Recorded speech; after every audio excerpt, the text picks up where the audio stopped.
5 anos depois de um feitiço apagar o nome dele da memória de todo mundo, o Peter Parker voltou para essas telas de cinema com a missão dupla de fechar um ciclo pessoal e, ao mesmo tempo, abrir a porta para uma nova fase mutante que a Marvel vem preparando há muito tempo dentro do CM. Com a direção do Destin Daniel Cretton, o Homem-Aranha Um Novo Dia se posiciona exatamente nesse ponto de virada. É ao mesmo tempo o capítulo mais íntimo e o mais conectado que o personagem já teve no cinema, e é dessa tensão entre drama pessoal e expansão de universo que nasce praticamente tudo que funciona e o que incomoda nesse filme. A primeira impressão que eu tive ainda assistindo o filme é de que a Marvel finalmente encontrou o tom certo para fazer o Homem-Aranha conviver com o restante do UCM, sem que essa convivência pareça mais um comercial, sabe? A sequência de abertura já deixa isso bem claro, Peter se balançando nos prédios de Nova York. É o tipo de plano que até pouco tempo atrás só existia dentro dos jogos do personagem no console, e que agora traz uma grande fluidez pra gente nessa tela grande de cinema. Mérito tanto da direção quanto da fotografia, tá? Que apostou em uma paleta de cores muito mais viva. Boa parte da força do filme vem da forma como o Peter é reconstruído como personagem. E aqui tem como a gente olhar pra trás, porque no primeiro filme da trilogia com Tom Holland, o Peter era só um adolescente, anônimo quase, tentando provar o seu valor. No segundo, ele mal circulava pela própria vizinhança, ele estava ocupado demais correndo atrás dos vilões pela Europa. No terceiro, ele já virou alvo de ódio público, acusado injustamente e exposto pela imprensa. É só agora, depois de perder a Tia May e a própria identidade, e ele tá isolado, descontando as suas frustrações pessoais na rotina da patrulha, que o filme finalmente devolve aquele Peter que a gente sempre quis, aquele que sempre definiu o personagem nos quadrinhos, a figura do herói da vizinhança, que é reconhecido e protegido de volta pela própria comunidade que ele protege. Essa é a versão mais madura que o Tom Holland já entregou num papel, e essa maturidade aparece tanto na forma como ele lida com o luto, quanto na disposição científica, que sempre foi parte essencial desse personagem. É ele quem projeta um inibidor de poderes para conter a ameaça fora de controle. É justamente esse inibidor, no entanto, que planta uma das sementes mais inteligentes do roteiro. A mesma tecnologia que ajuda a neutralizar o perigo imediato é também, veladamente, uma arma em potencial contra qualquer pessoa com poderes. O filme deixou no ar a sugestão de que o Departamento do Controle de Danos, sob o comando sombrio do Bill Metzeger, pode estar lançando as bases para uma perseguição sistemática e mutantes no futuro próximo. Se essa leitura se confirmar no futuro, será um exemplo e tanto de como a Marvel vem planejando ideias de longuíssimo prazo dentro das produções aparentemente pontuais. A espinha dorsal emocional desse filme ainda assim está na relação entre Peter, MJ e Ned. O feitiço do Doutor Estranho, que fechou o capítulo anterior, apagou o rosto e o nome do Peter da cabeça dos dois, e Um Novo Dia usa essa amnésia como uma ferida aberta. Por mais que o roteiro flerte por um tempo com a ideia de que o Peter seguiu em frente sozinho, o filme deixa claro cena após cena que o amor verdadeiro e a amizade genuína não vão se apagar por decreto narrativo. Não tem como tu simplesmente apagar essa história que foi construída numa trilogia, porque ele é esse Peter Parker. Muitas pessoas até falam, por que ele não é fotógrafo? Poxa, rapaziada, vamos concordar aqui, né? Peter Parker fotógrafo era legal até alguns tempos atrás. Eu sei que é uma coisa que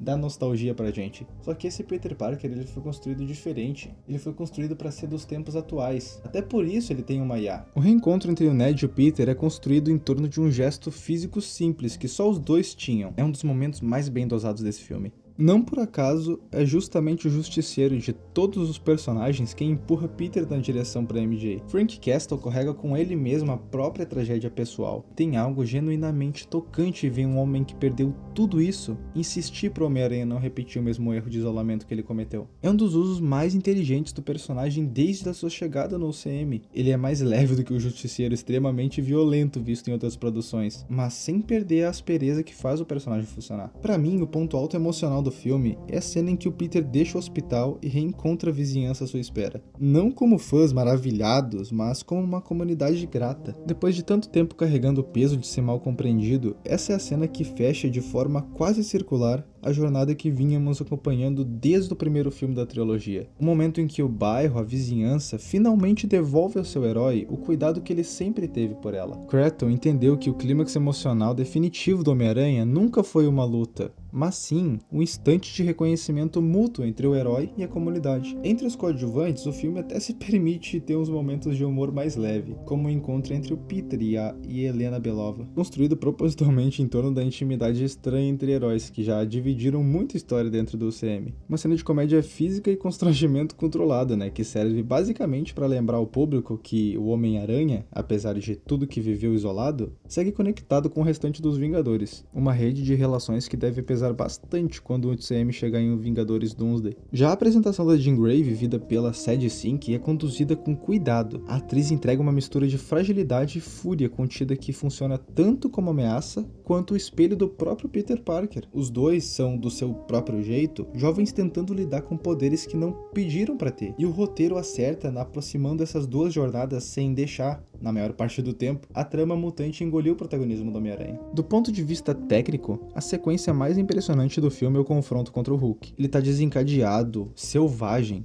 ainda que indiretamente pela própria Jean Grey. É uma luta que podia soar como um desserviço ao Hulk, né? Até mesmo o debate que rondou o duelo dele com Thor em Ragnarok. Mas o roteiro contorna esse risco ao inserir o Justiceiro como próprio elemento cômico e estratégico no meio da briga. É coreografia de altíssimo nível, com vários efeitos visuais convincentes. Somando tudo isso, Homem-Aranha Brand New Day, ou Um Novo Dia, tanto faz, acerta justamente onde a franquia mais precisava acertar finalmente em um filme do Homem-Aranha: a sensação de pertencimento, a entrega do desempenho mais maduro do Tom Holland no papel até aqui. E usa também todas as redes de conexões do UCM a favor da história, não como uma distração. A decisão de tratar a mutação de Peter como uma metáfora de amadurecimento. Ele deixa de suprir a própria transformação e começa a aceitar sentidos ampliados, teias orgânicas e uma aparência cada vez mais próxima de uma aranha. Ele é um filme sobre aceitar quem você se tornou, mesmo quando isso assusta as pessoas ao seu redor. Por outro lado, é difícil não sentir que o roteiro tenta abraçar personagens e tramas demais para caber em um único filme. Departamento do controle de danos, a Jean Grey, o Hulk, o Justiceiro, até o arco da mutação do Peter. Cada elemento funciona isoladamente, mas a soma deles deixa a sensação de um filme mais episódico do que fechado, com pontas que claramente existem para alimentar produções futuras, em vez de se resolverem por completo aqui nesse filme. Em alguns trechos, a própria jornada da Jean Grey ocupa tanto espaço que o arco pessoal do Peter parece momentaneamente em segundo plano. Um preço razoável a se pagar, né? Por plantar uma nova saga que a gente vai ver no futuro, os X-Men. A mutação de Peter, por sua vez, segue sem cura no final do filme, o que pode ser lido tanto quanto um gancho inteligente pro próximo capítulo, quanto uma falta de fechamento para quem esperava um arco mais redondo dentro do próprio filme. É justamente essa mistura entre encerramento pessoal e abertura de portas que define o final da história. Jean Grey desaparece em um ônibus rumo a um destino que o roteiro não revelou pra gente. Uma possível ida ao Salem Center,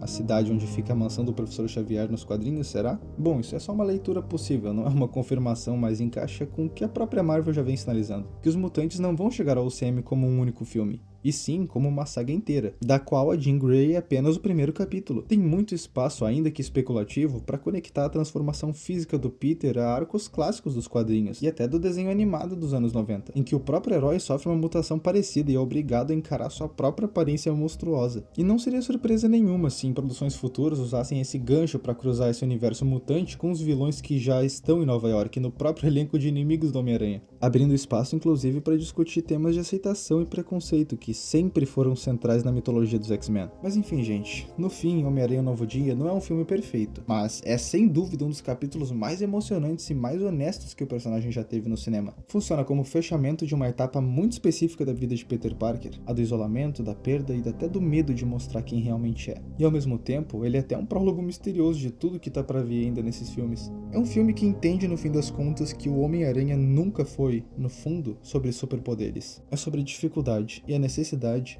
de deixar as pessoas certas ficarem por perto.